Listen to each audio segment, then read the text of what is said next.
नमस्कार मित्रों, जय श्री राम। आप सभी का स्वागत है मेरे YouTube चैनल ऋषभ एस्ट्रो महाराज में।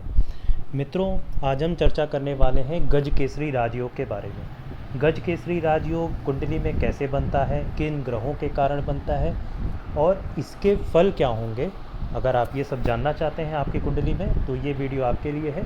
शुरू से लेकर अंत तक देखेंगे तो आपका ही फ़ायदा है। दोस्तों, जैसे मैंने यहाँ पे आप देख सकते हैं कि गुरु और चंद्रमा को एक साथ बिठाया है फर्स्ट हाउस में। तो ये किसी भी हाउस में आप बिठा सकते हैं। अगर गुरु और चंद्र की युति किसी भी हाउस में बन रही हो, कुंडली के किसी भी घर में बन रही हो, तो सामान्यतः यह कहा जाता है कि गज केसरी योग बन गया है। तो अब यहाँ पे कोई भी राशि हो सकती है, कोई भी नंबर लिखा जा सकता है, मेष से लेके मीन तक। तो अगर गुरु और चंद्रमा एक साथ युति कर रहे हैं, किसी भी हाउस में बैठ रहे हैं, तो यह गज केसरी योग का निर्माण हो रहा है 100%। दोस्तों, एक और कंडीशन है। अगर चंद्रमा से केंद्र में, यानी कि चंद्र अगर यहाँ पे है तो इससे केंद्र, तो एसेंडेंट और 4th हाउस, 7th हाउस और 10th, मतलब कि चंद्रमा जहाँ मौजूद है वहाँ पे गुरु साथ में हो, चंद्रमा से चतुर्थ गुरु हो, चंद्रमा से सप्तम गुरु हो या चंद्रमा से दशम गुरु हो, यानी कि चंद्रमा से केंद्र में अगर गुरु मौजूद हैं तो गज केसरी योग बन जाता है।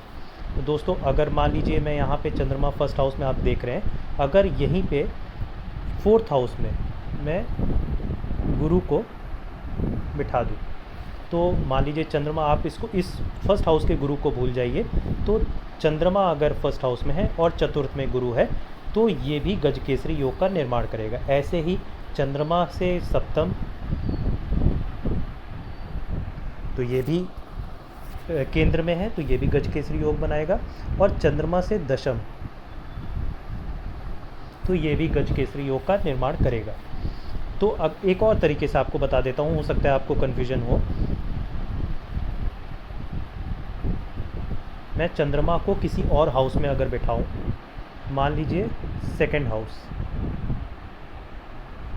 2nd हाउस में चंद्रमा, अब यहाँ से आप अगर गुरु यहीं पे इसके साथ ही बैठ जाएं तो ये भी गज केसरी योग है। और अगर गुरु चंद्रमा से चतुर्थ, यानी कि कहाँ पे, यहाँ से 4th काउंट करेंगे तो कहाँ जाएगा, यहाँ पे, तो ये भी गज केसरी योग होगा। अब चंद्रमा से सप्तम देखें तो सप्तम आएगा कहाँ दोस्तों, यहाँ पे, तो ये भी गज केसरी योग होगा।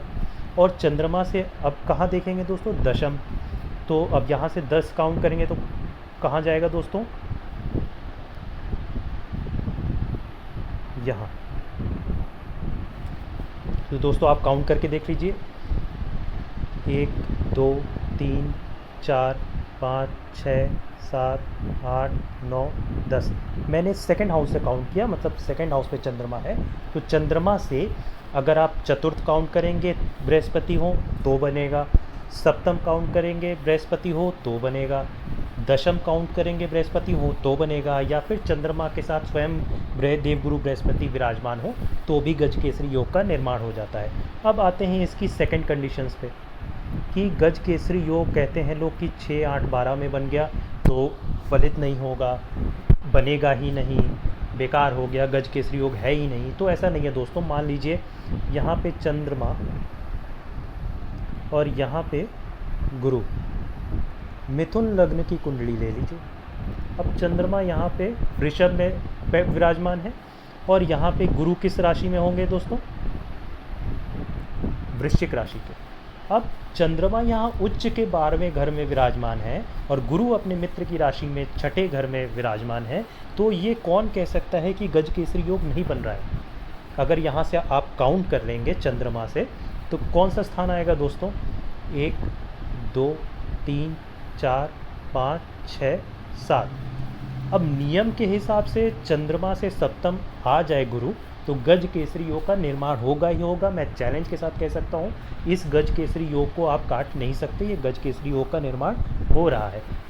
आप ये ज़रूर कह सकते हैं कि इसके फल में थोड़ा सा ऊपर नीचे हो सकता है, क्योंकि 6 8 12 जो भाव होते हैं वो थोड़ा सा कष्ट देते हैं, लेकिन गज केसरी योग तो ज़रूर बन रहा है और ये लाभ भी ज़रूर देगा। अब गज केसरी योग का लाभ क्या होता है दोस्तों? तो गज केसरी योग अगर किसी की कुंडली में बन रहा है तो ये कहा जाता है कि राजा के समान जीने वाला। राजा के समान जीने वाला यानी इसको धन संपदा का, प्रॉपर्टी का, जितनी भी सुख सुविधा संपन्न होगा ये, भूमि भवन वाहन से सब कुछ इसको मिलेगा जीवन में। और अच्छी नौकरी या व्यापार करने वाला हुआ तो अच्छा व्यापार, और सारे गृहस्थी से लेके सारी चीज़ें इसको सुख तमाम ये हासिल करेगा। और ये हमेशा ही अपने पद पर आगे बढ़ेगा और लीड करेगा। ये कभी भी किसी के पीछे चलने वाला व्यक्ति नहीं होगा, हमेशा संसार में ये लीड करेगा और एग्जाम्पल सेट करेगा कि कैसे एक व्यक्ति फर्श से अर्श तक जा सकता है, यानी ज़मीन से आसमान तक कोई जा सकता है। तो ये व्यक्ति गज केसरी योग के निर्माण होने वाले जिसकी कुंडली में हो रहा है तो वो ज़रूर इतनी ऊंचाई को ज़रूर छुएगा भगवत कृपा से। धन्यवाद। जय श्री राम।